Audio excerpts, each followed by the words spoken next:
Welcome everyone to the OTM Neuroscience and Change Readiness webinar. We're excited to have everyone with us and just gonna kind of give a brief intro before Dan gets started.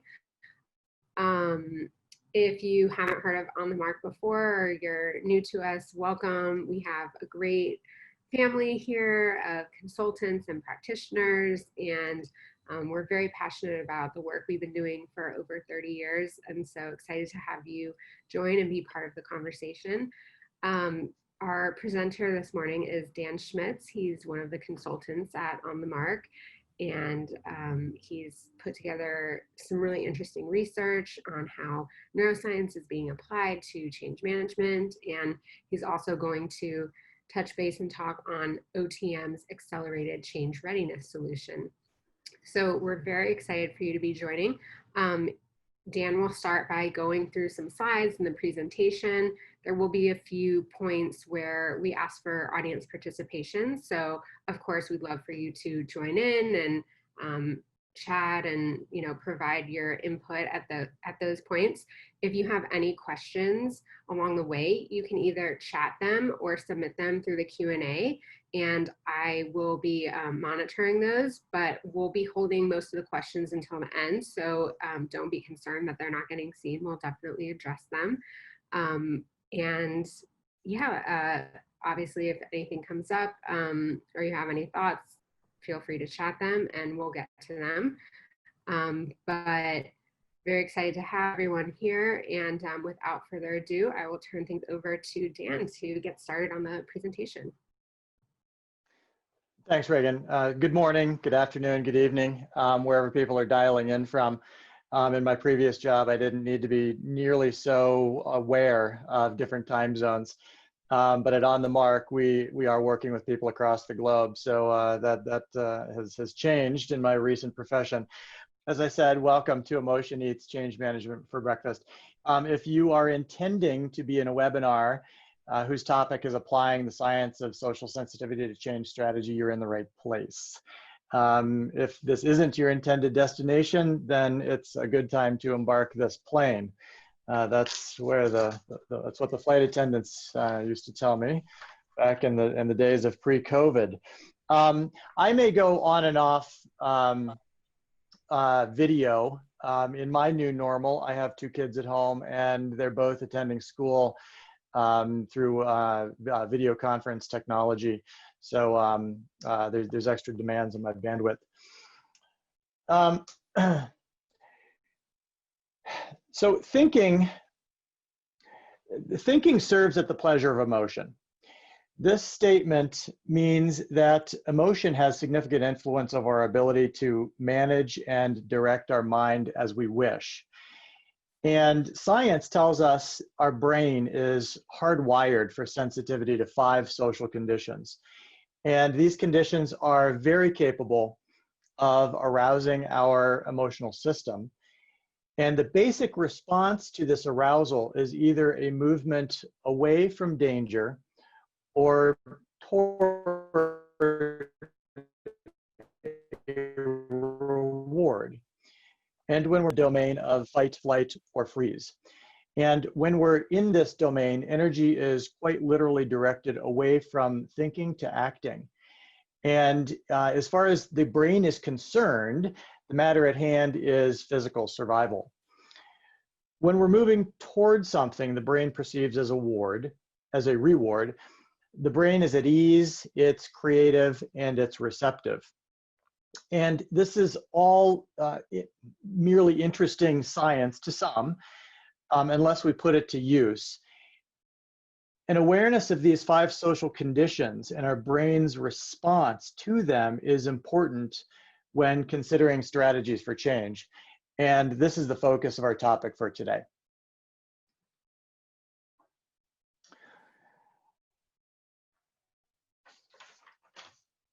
If this topic is interesting to you and you want to read more, then you can refer to this slide for further reading. So I'll just get this out of the way because it's always a question.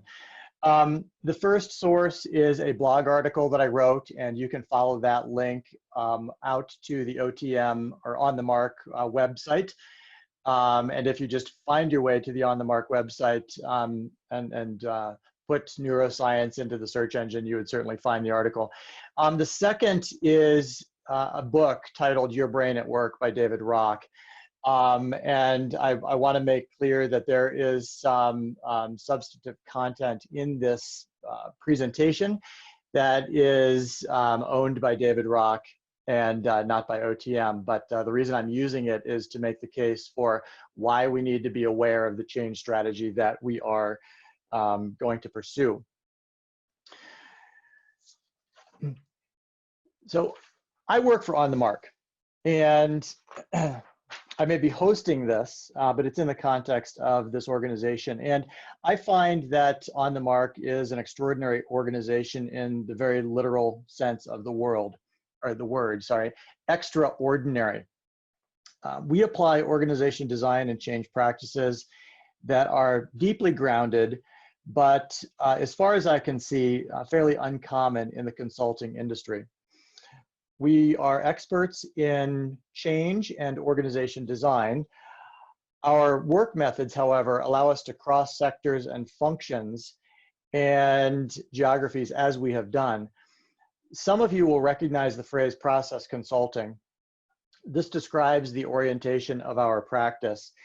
In essence, our clients design and change their own organizations and to aerospace or financial services and say, this is how we think you should be designed. We help these members of these organizations make their own decisions about how they need to be designed to deliver a new strategy or meet new demands from their operating environment. And this is me following on the heels of an extraordinary organization is a rather ordinary person. What I have is curiosity and a desire to understand organizations and change. It's true, I have a couple college degrees and I've worked half a career with the Clorox company, and I've been with On the Mark for nearly 2.5 years. Still, unlike many presenters, my intention is to not try to go what I would call one up on anybody in the audience by showering you with credentials. If I do this, I risk moving you away from me. And this is where the story of toward and away responses and the 5 domains of social experience begins.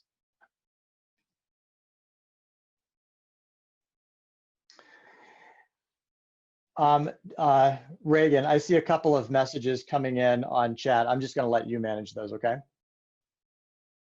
Yep. Thank you. The short story on status is one up versus one down.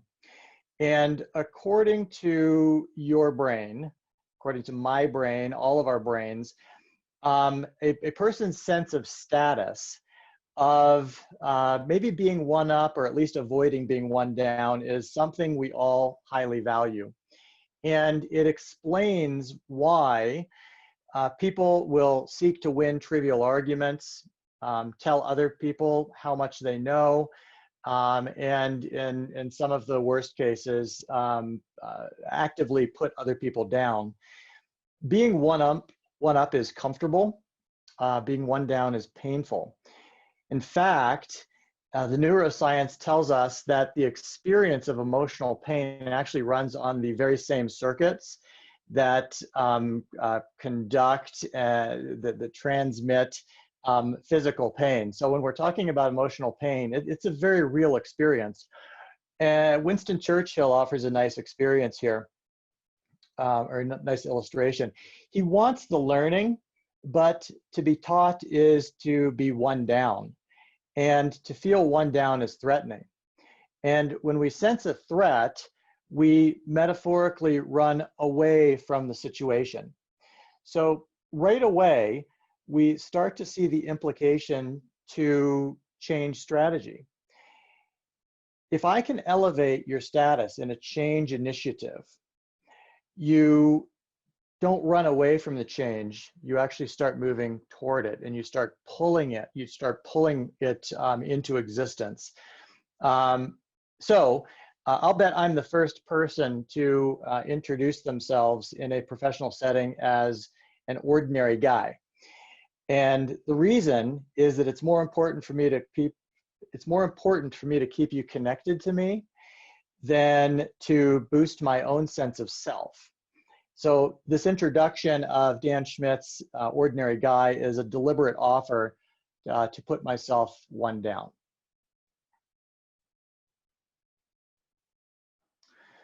This is the full model of social sensitivity and the toward and away response. And as I mentioned earlier, I attribute to David Rock, and he calls it his SCARF model. So each of these domains, status, certainty, autonomy, relatedness, and fairness, is hardwired into our brain. And when our sense of status is met, for example, it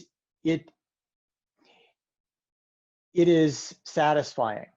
It gives us very literally the neurotransmitter chemical, dopamine.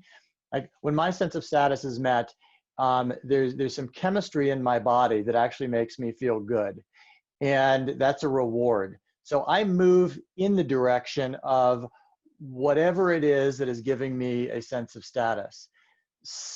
Conversely, when my sense of status becomes threatened, and we're all very, very sensitive to this. And there's this little organ in our brain called the amygdala that is like, it's a real firecracker in there. And if I sense that my status is being threatened, or somebody is not offering me status or actively trying to reduce it, then I get this very literal threat. And when I'm under threat, when most people are under threat, they will fight, flight, or freeze, and they will move away, metaphorically speaking, from whatever the situation is that is generating that threat. So we've talked about status in the Winston Churchill quote. I love to learn, but I hate being taught. There's a bit of a status threat there. The same thing applies to certainty, autonomy, relatedness, and fairness. And I will quickly move through the remaining 4 dimensions, and then we'll pivot into the impact or the influence on change. Take 30 seconds and read this paragraph, please.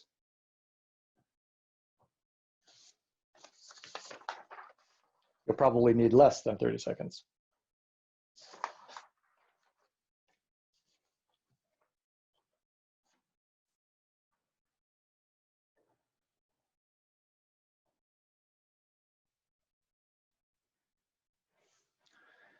The second social dimension that triggers emotional response is certainty. And the opposite of that is ambiguity. Many people will experience some satisfaction from resolving this paragraph into sensible meaning. It's because you've resolved ambiguity, and this feels good. It's what your brain likes. However, if your brain can't resolve ambiguity, your emotional system goes on high alert, and one of these away responses occurs. We prepare to fight, we prepare to run, or we freeze and shut down. And in any of these 3 cases, your brain is literally channeling energy away from your thinking brain and into your nervous system below your shoulders. When I perceive the need to fight or run, I don't need to be solving complex mathematical equations. So the energy transfer from our thinking brain to our muscular system is very purposeful, and historically it served us well as a human race. So let's return to the topic of change. If I'm able to keep ambiguity to a minimum, I set the conditions where people find their way to engage and stay engaged with the change journey. I'm looking to create a toward response.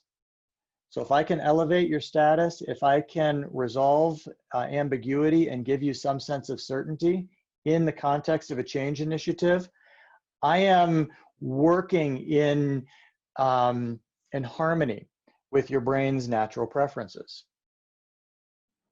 Autonomy is the third condition. And what's important to recognize here is it's the perception of control that's a major driver of behavioral response. If you believe that you're able to make choices and influence outcomes, even modestly, you experience the reward state. Your emotional system remains calm, you remain in contact with your full mental resources.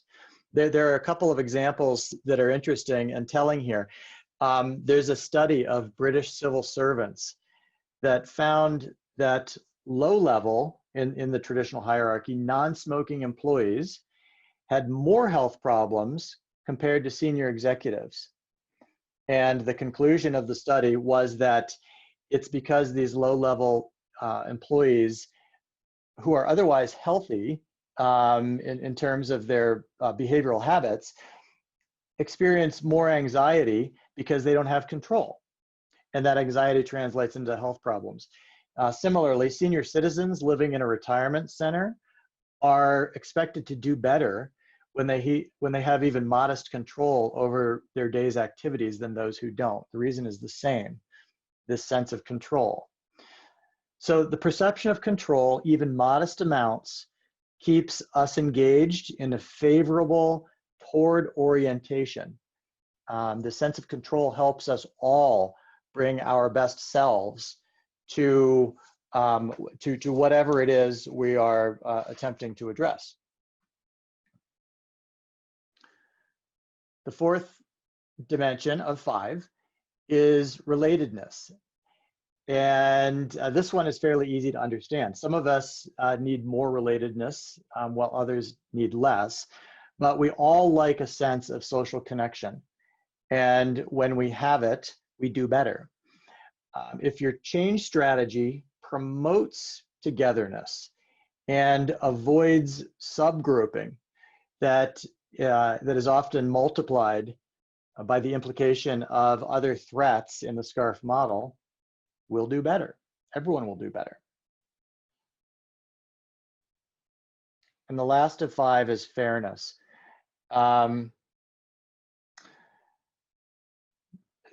Rhetorically speaking, can anyone tell me why my youngest daughter absolutely flips her lid at the slightest perception of unfairness?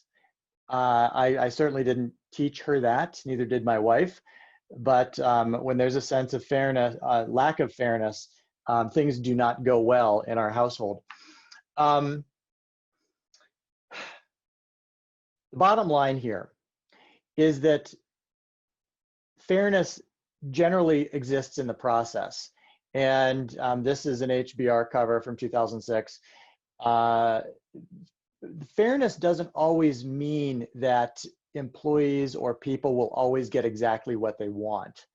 But the process is important. I can accept an unfavorable outcome if I believe that the process was fair and that I had the opportunity to be heard while the process was being conducted. So those are the 5 dimensions, the 5 social dimensions that set the stage for the remainder of our conversation or the presentation this morning.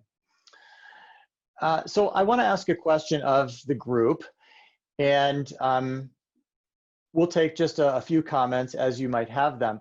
But the question is, where have you seen evidence that these things matter for better or for worse? And you can pull from your personal experience, you can pull from professional experience, you can pull from the state of social affairs.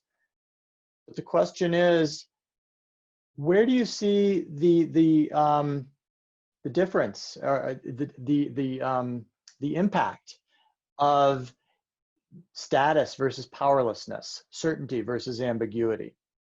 Does anyone want to comment on that?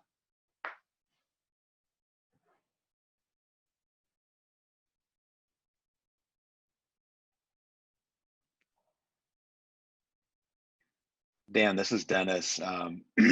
Certainly this idea of moving from relatedness to isolation is, it's front and center in a time where everyone has gone from meeting in person to meeting online and interacting in 3 dimensions versus 2 dimensions. And I think that leads people to maybe run away from, even things like what we're doing right now, or other collaborative sessions. Thanks, Dennis.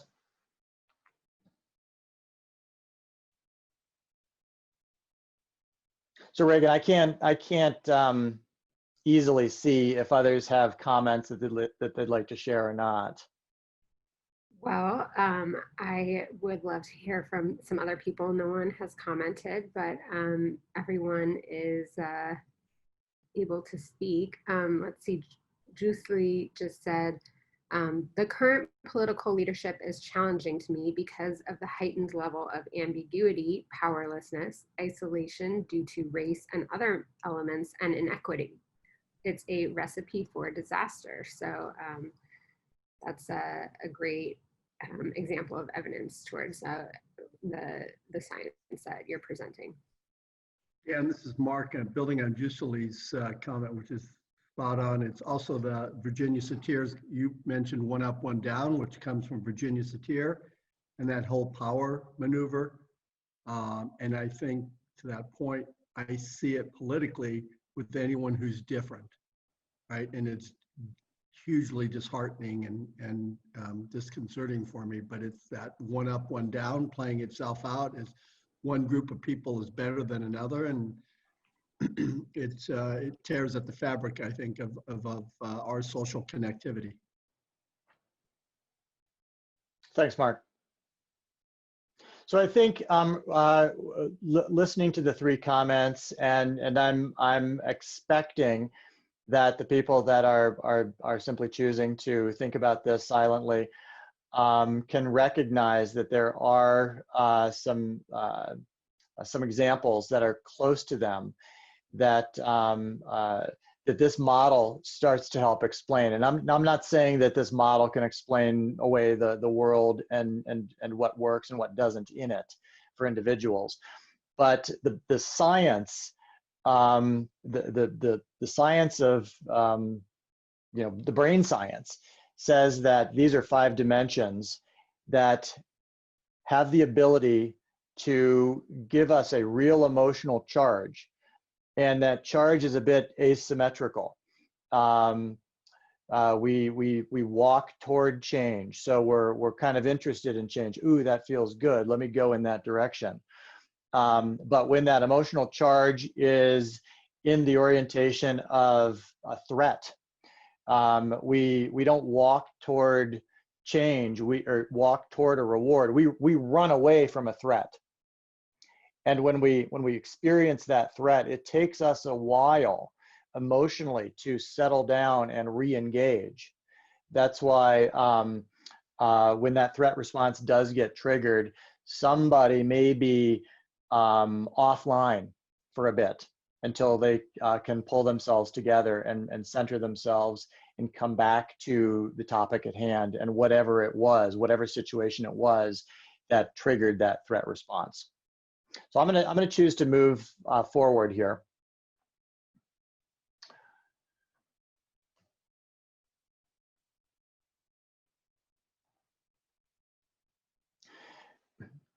So this is where we make a pivot. We've established the SCARF model and the social sensitivities and the toward and away response. So let's start taking a look at the alignment between change management, as it's often practiced, and the SCARF model. You're looking at ProSci's ADKAR model for change management.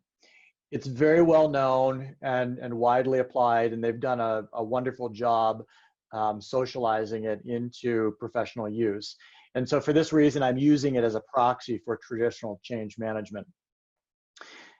Take a minute or 30 seconds to think about a change experience.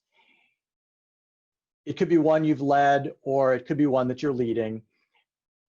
It could be one where you are currently being or have been asked to change. Just try and bring something into your awareness. I'm just going to ask a couple or a few rhetorical questions. I'm not looking for responses. Regarding status, what elements in the change process sought to increase the sense of status among you or those you're asking to change? Regarding autonomy, in what way did the change process provide options for choice and participation among those who are asked to change? Could be you. Uncertainty. How did the change process itself promote certainty or promote ambiguity?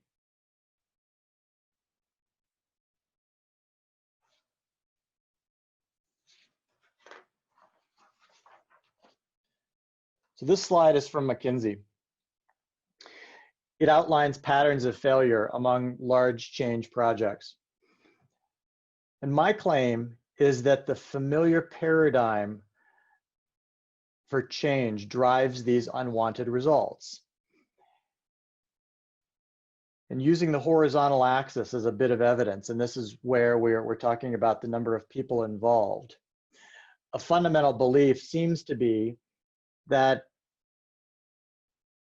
a small number of people decide on a technical change and push it into the organization's social system. And what this research, what this slide tells us is that problems accumulate over time. Initially, there's this first moment of fallout. The leaders are unable to align on what to do, and employees are labeled as resistant. It could be that, well, I won't get into the resistance topic just yet. Failures to sustain. We have change agents, not horizontally distributed line leaders leading the change. And failure to scale. We have leaders that have moved on. They think that the technical change has been installed and it's on to the next project. So we see that that these problems accumulate over time. And again, my assertion is that it's the top-down change paradigm that sets conditions for failure. And it's possible to see the influence of the SCARF model and its social sensitivities in these results. And there is an alternative.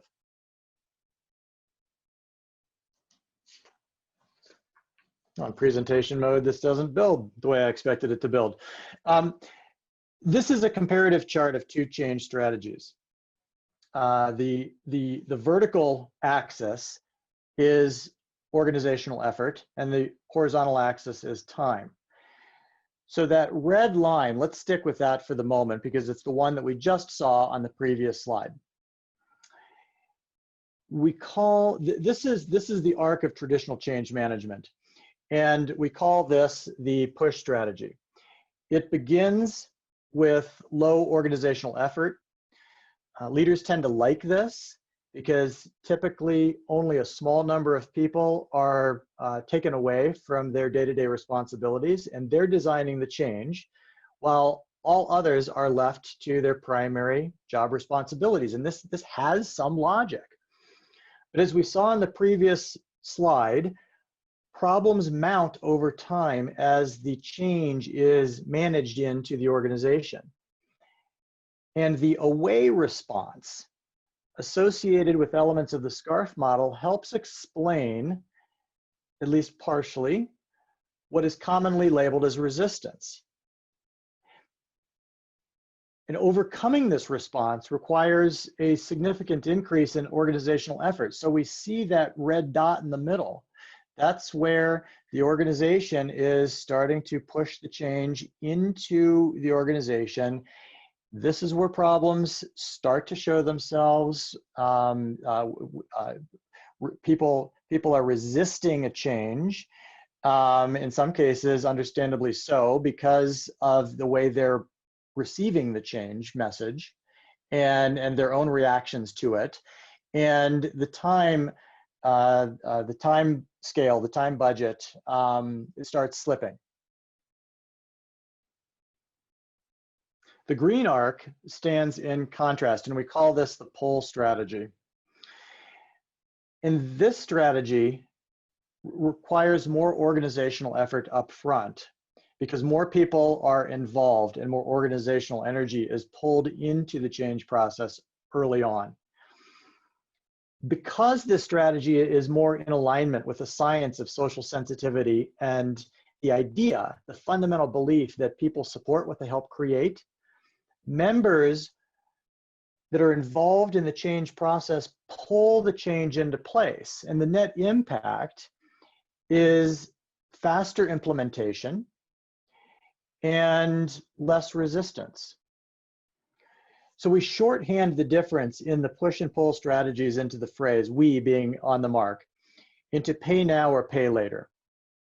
There is a price for change, and the currency is organizational effort and time to stabilization, which means the change has been accepted and the organization has stabilized into a new pattern of operation based on acceptance of the change.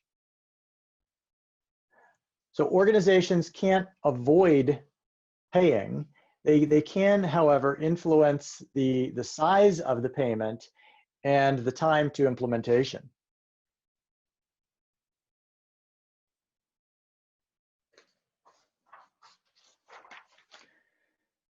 So this table contrasts the push and pull strategies. On the right-hand side is the pull strategy. And if I wasn't following brand guidelines and using OTM's color scheme, I would have put that in green, because this side of the table is consistent with a toward response in social sensitivity. And we call this accelerated change readiness. And I want to give all due recognition. In 1999, members of On the Mark, along with three individuals, Claudia Barnes, Lorraine Wright, and Peter Moraga, were involved in developing this approach and coining the phrase accelerated change readiness. Traditionally practiced change management is on the left. And you can read this table better than I can present it. You've probably already done that. If I must sum up the table, I'd point to the first row of data. Traditionally practiced change management is normally conducted using short, sharp tactics deployed immediately before a change. It's based on persuasion, communication, compliance. Accelerated change readiness is quite different. It's based on involvement and commitment. So if I to sum this table, that's the way I would do it. And I'm guessing each one of you has already gone down through the list and looked at the left side and the right side by line and said, okay, there is a choice here. And it's the choice of which change strategy am I going to pursue? Am I going to advocate into my organization for change? The pull strategy of change is brain friendly. But this doesn't mean that every change needs to use it or should use it. The message here, one of the main messages, is recognizing that there is a choice and choosing the strategy that will minimize the organizational energy and achieve the real desired outcome as quickly as possible. And in some cases, this means recognizing and differentiating between a technical outcome, which means we have deployed something, maybe a new IT system. But saying that the deployment is the point at which we check the box and say the project has been completed is quite different from saying the social system has accepted that technical change, and new behaviors and ways of working have been adopted, and the organization has stabilized itself around that new reality.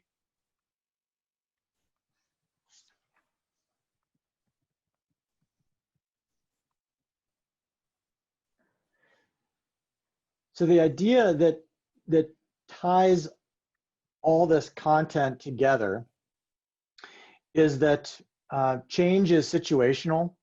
It exists outside the human psyche, as I mentioned before.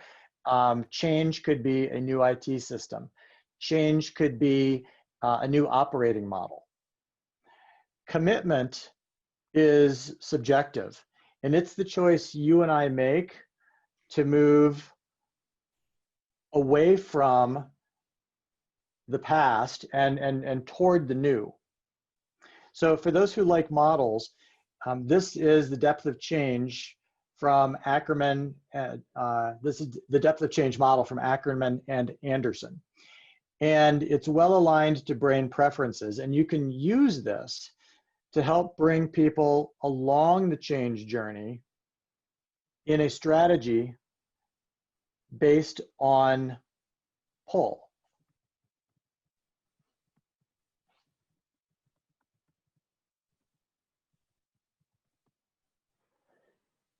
So there are some wisdoms of accelerated change readiness that On the Mark has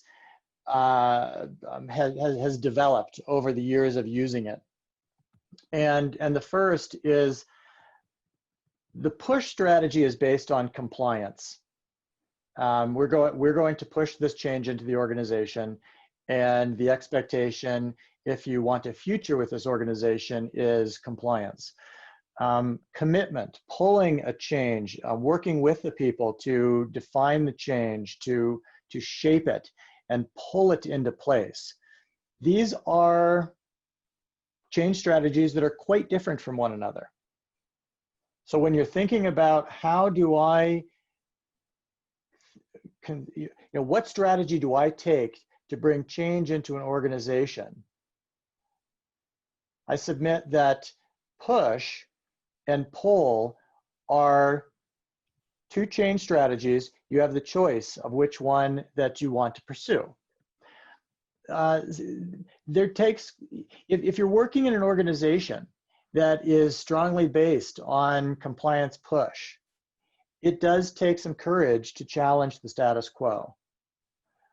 But what you have working in your favor is the science of social sensitivity. When we choose a push strategy, we are inflaming elements of the SCARF model. We are, and everyone's going to react differently, but we're dissonant with what we know about the brain, and whether people are going to resist the change because of the change strategy that's being pursued, or whether people are going to be receptive and pull the change into place because we're working in a way that is complementary to our brain's preferences.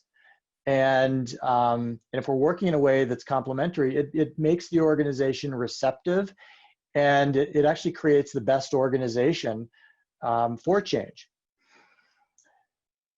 So I really talked about point 4. There are certain organizations that are going to be more receptive to the pull strategy, and certain ones that are going to be more receptive to the push strategy. So you need to design the right process for the company. And ideally, you're thinking more about pull and the idea of bringing people along on the journey. And lastly, when we stop pushing and we start pulling change into place, we will have an impact on the culture. The processes that we use to design change and involve the organization will impact the culture. It will impact how people interact. So if you're interested in impacting the culture, you can do that in part by how you think about change and how you bring that change to life. Dan, it's Mark here. There's a question from Peggy, and I don't know if you've seen that. Do you want me to read it to you? Well, let me have a look. I've simplified my screen so I don't just get distracted or distract myself. Okay, so Peggy, let's see here. Under I hope you Q&A. can't see me. I hope you can only see my question. I can only see your question. Good. But Finished I'm running actually and searching for it. I'm not there. The new normal. The new normal. Okay. So let me, okay. So maybe I do need somebody to read it to me because I'm not I'll seeing read it. it, Dan. It's where does design thinking fit in the change model? In my experience, change initiatives that assume they've correctly identified the problems and the correct solutions often go awry. The people doing the work were not part of the new design. So the question is, where does design thinking fit in the change model? Thank you, Peggy. Design thinking would fit in the process. So let me see if I can let me see if I can go backwards here.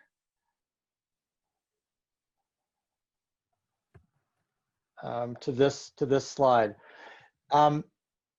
If we practice design thinking, at least the way I understand your question, Peggy, and we're working in the push model, we have a small number of individuals wrapping their head around the design thinking challenge and the process, and the solution is going to be generated by a small number of individuals that would be built into the subject of change and pushed into the organization.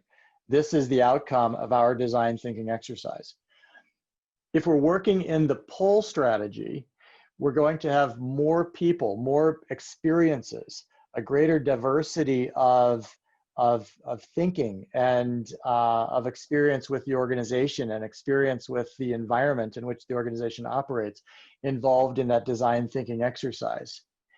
So the expectation is that with a more diverse group engaged in that exercise, it will not only produce a better outcome, but it will produce a greater number of change agents that are willing to stand behind, so to speak, the outcome and be champions of the idea and influential throughout the organization.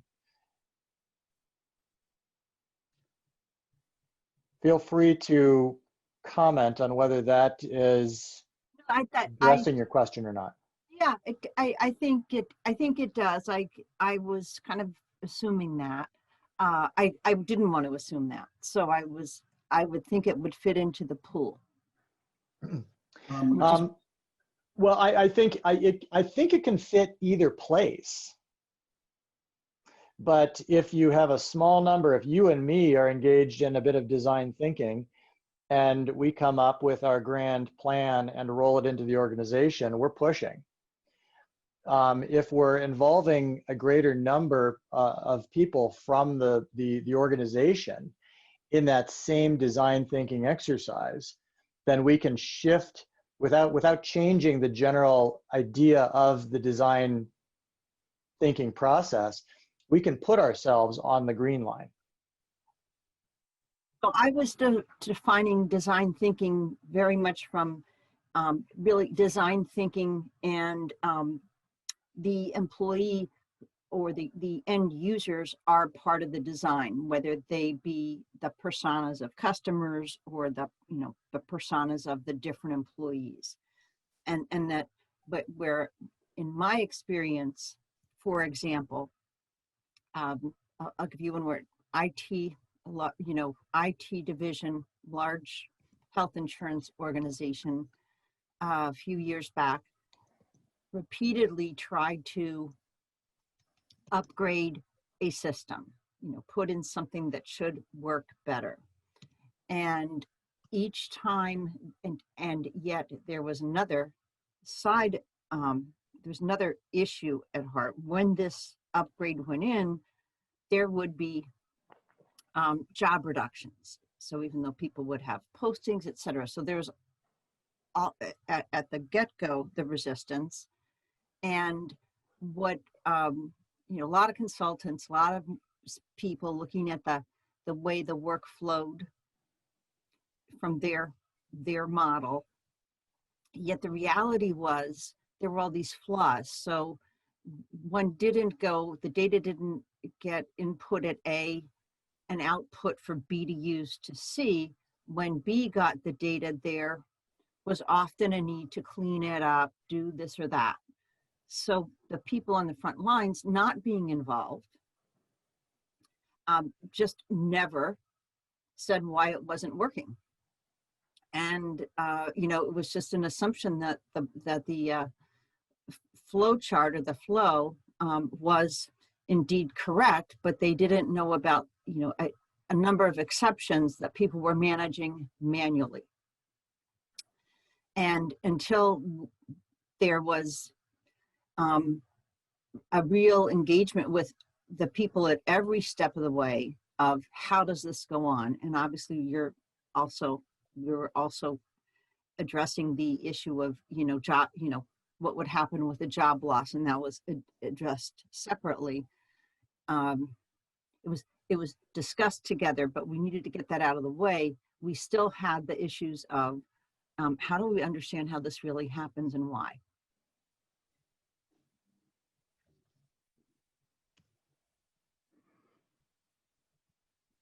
So you see, so Peggy, do you see your experience of design thinking on the push line or the pull line? I see it as, it would certainly be the pull. And so the plan, and I think where I'm at is it's really a step ahead of perhaps the pull, where you're saying, what really, did we really clearly identify in my example, the process? No, we missed a few steps, and those aberrations maybe 4 years ago were not as significant, but other changes happened within the internal and external environment that those aberrations that needed to be manually addressed became more frequent. And so it could be, we had architects and engineers and consultants looking at our systems. And so we had all these, we had leaders by the third time around saying, please ask questions. This is the way we're going. And no one would ask a question. No one would, did all the, silence was golden, town halls, nothing. Interestingly, this was supporting IT. We had someone else on the team in IT who, at the time we had just rolled out, gosh, it's not instant, it was instant messaging, and I forget the original Microsoft IM version. But anyway, looking at people's chats, they were chatting about all the problems, but they weren't voicing them because they just said, "This, here's another one." They're still not going to get it. I mean, again, multiple issues, but so to me, my personal way I define design thinking is it's the end user experience that we're getting end users involved. Thank you, Peggy. I think that design thinking that is inclusive of multiple points of view is part of a pull strategy. It has to be done well, and it has to get all the data and participation required for effective solutions. Thank you, Peggy. I'm going to go back to, let's see, that final question, asking for reflections. So who wants to take the sentence stem and run with it? What I now appreciate about the science of change is.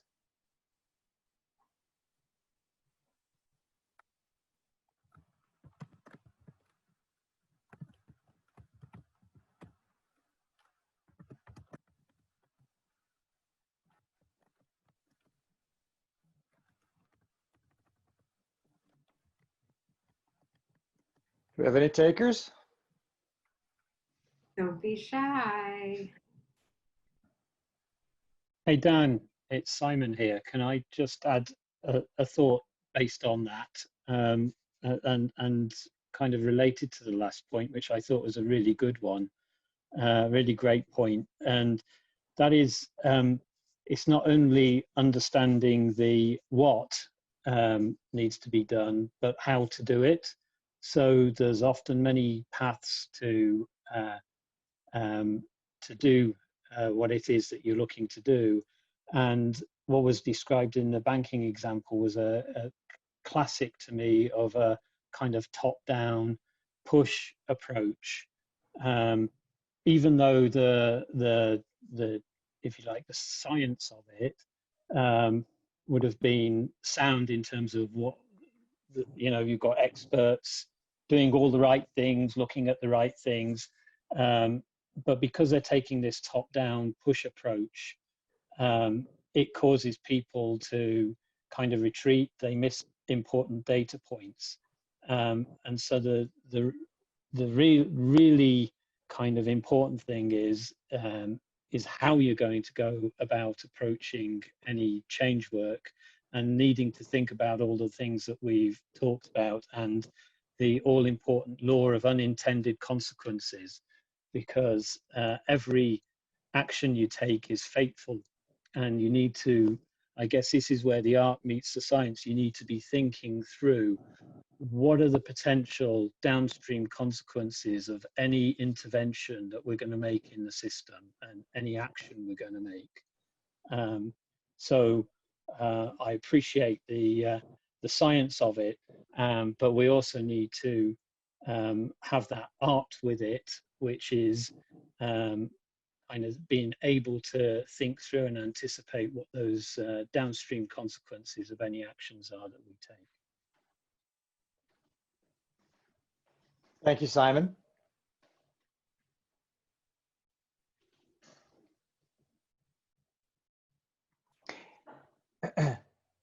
Anyone else? Considerations of what you now know about brain science a little bit, and how that influences change strategy. Okay. Hello, this is Wisin. Yes? Okay.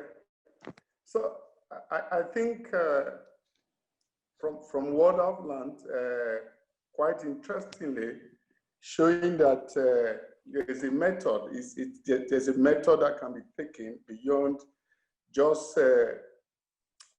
doing change. You can actually take different methods that will give you different results. That's one. Again, the fact that you can preempt the impact of your change strategy from the beginning, and therefore be able to resolve those impacts if you want to get the desired result. Therefore, you can move from that perspective to use the pull approach, because that will potentially give you the result you want to get. I think that starts from my end, and it's quite enlightening. Thank you, Wilson. I think you've put your finger on the main point of the content here, which is anybody that is leading change has a choice, and the choice is succinctly expressed on this slide. Do we want to pursue the pull strategy? There is more organizational effort up front, but it tends to produce an outcome that requires less overall effort and faster time to completion. Or do we want to push? And in many cases, the allure is that it seems to take less organizational effort as it gets started, but in the end, it requires a greater amount of effort and a greater amount of time. Thank you, Wilson. Other thoughts in our brief remaining time together?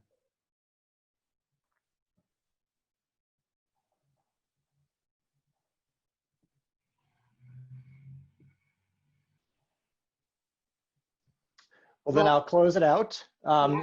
Just give me 10 seconds here, Reagan. My name is Dan Schmitz. If you want to contact me or contact On the Mark, you see the email and the URL. And Reagan, I'm going to let you explain what we have upcoming on our calendar. Yeah, wonderful. Well, thank you everyone for joining us.